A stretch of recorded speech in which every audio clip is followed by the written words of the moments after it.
This is the chilling tale of Tsim Sha Tsui, a city in Hong Kong that undergoes a fascinating transformation as night falls. Each evening, a multitude of people gather here to witness its enchanting beauty. However, as darkness fell, a sense of terror enveloped me. This experience was particularly horrifying for someone as young as myself, a mere 14-year-old. I found myself desperately pleading, "Please, let tonight pass without any incidents. Please!" Unfortunately, my desperate wishes were in vain, as the door began to creak and violently shake. Overwhelmed with fear, I squeezed myself under the bed, seeking refuge. Gradually, I could hear the sound of footsteps drawing closer.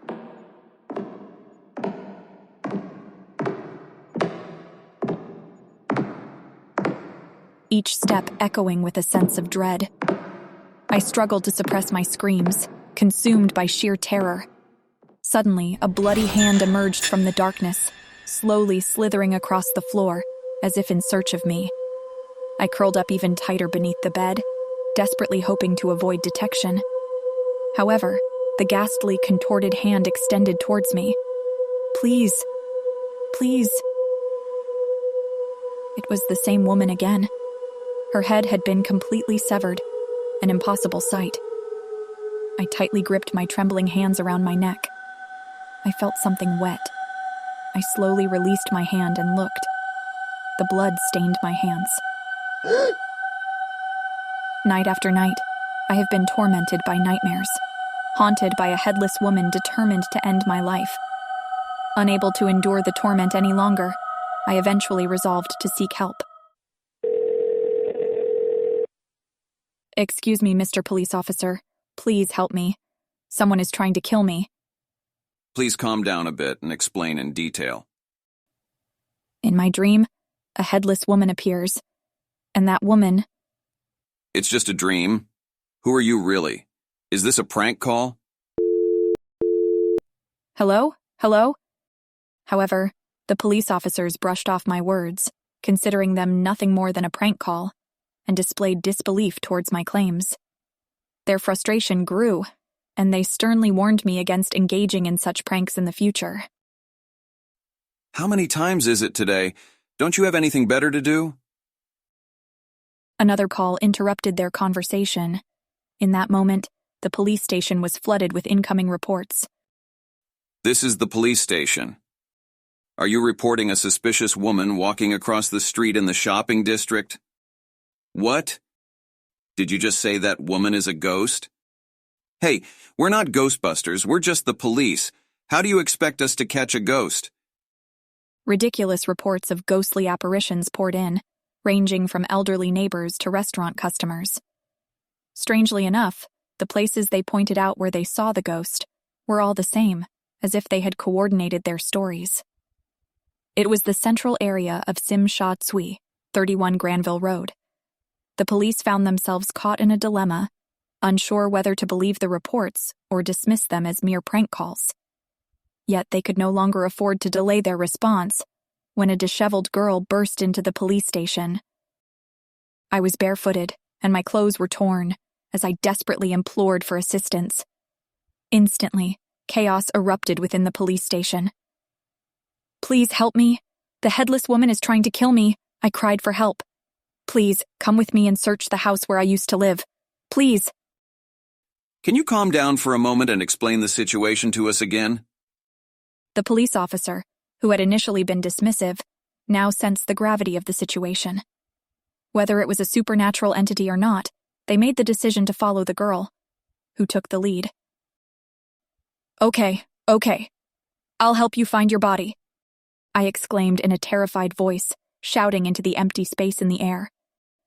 With trembling hands, I nervously pointed at the third floor of the building and said, "There is a dead woman!" The police officers remained skeptical, but they decided to conduct a thorough search. The address on the signboard read 31 Granville Road. As they ascended towards the third floor, a disturbing smell filled their noses. It was the unmistakable stench of decaying flesh. Something is definitely going on here. One officer remarked. With great attention to detail, they meticulously scoured the areas they suspected might reveal the presence of a body. However, their efforts yielded no evidence or indication of its whereabouts. Realizing the need for additional assistance, they called upon their fellow officers for support. In a dark corner, something caught their eye. Amidst the eerie atmosphere, they had overlooked the presence of a doll, a seemingly innocent Hello Kitty stuffed toy. As they reached out to grab the stuffed doll, its head suddenly fell to the ground as if unable to support its own weight. Puzzled, they realized the doll was unusually heavy. With cautious curiosity, the police officers prodded the doll, and with each poke, it sank deeply, except for one particular spot. It was the doll's head, which appeared to be obstructed by something rigid. Upon closer inspection, they discovered a series of fresh stitches where the head had been reattached. Why is it sewn like this? Their astonishment grew as they uncovered something unimaginable inside the doll. A real human skull. Only the victim's skull was found at the crime scene, with no other parts of her body. The young woman in question was Fan Man Ye, a tragic figure whose life was marred by immense hardship. At the tender age of 23, she met a cruel fate. Fan's path intersected with Chen, a member of the notorious Hong Kong Mafia, and she became trapped in a harrowing cycle of violence and abuse. Trapped in a web of debt she could not repay, she fell victim to a ruthless kidnapping. It was during this horrifying ordeal that unspeakable atrocities were unleashed upon her. Accompanied by his henchmen, Chen subjected Fan to merciless torture, devoid of any shred of remorse. Witnesses recount that he derived sick pleasure from her suffering, his sadism unrestrained. In the throes of drug-induced madness, they plunged deeper into the abyss of their own sanity. Eventually, Fan succumbed to her agonizing torment, prompting them to dismember her body, erasing all traces of their heinous crimes. Within the confines of their hideout, an unexpected object came into view. An innocent Hello Kitty doll.